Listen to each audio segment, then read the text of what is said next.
Hello viewers, ఇవాళైతే నేను ఇంకొక 2 minutes చట్నీతో వచ్చేసాను. సో, ఇదొచ్చేసి శనగగుళ్ళతోనే చేస్తామండి. ఎలా చేయాలో చూద్దాము. టేస్ట్ అయితే సూపర్ ఉంటది. సో, ముందుగా మనం మిక్సీ తీసేసుకొని అందులో ఫ్రై చేసుకున్నటువంటి పచ్చిమిరపకాయలు మన రుచికి తగినట్టుగా వేసేసుకోవాలి.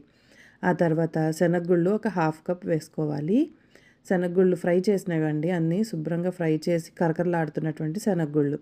వీటిల్లో వెల్లుల్లిపాయ కొంచెం, ఉప్పు సరిపడా, ఆ తర్వాత జీలకర్ర అండ్ చింతపండు కొంచెం ఒక పించ్ వేసేసుకుంటే సరిపోతుంది. ఇందులో మొత్తం నలగడానికి సరిపడా వాటర్ పోసుకొని మొత్తం అంతా మిక్సీ పట్టుకొని పక్కన పెట్టుకోవాలి. ఆ తర్వాత మనం ఇలా తాలింపు వేసేసుకోవడం. అంతే, మన చట్నీ అయితే రెడీ అయిపోయింది. చాలా సింపుల్‌గా అసలు భలే టైమ్ సేవింగ్ ఉంటుందండి. సో, నేను శనగగుళ్ళనైతే మొత్తం ఒకేసారి ఫ్రై చేసి పెట్టుకుంటాను. అది ఎలా చేస్తాననేది మన ఛానల్‌లో ఉంది. తప్పకుండా చూడండి. అండ్ నేను కొత్తగా dosa batter and egg dosa పెట్టాను. అది కూడా చెక్ చేయండి.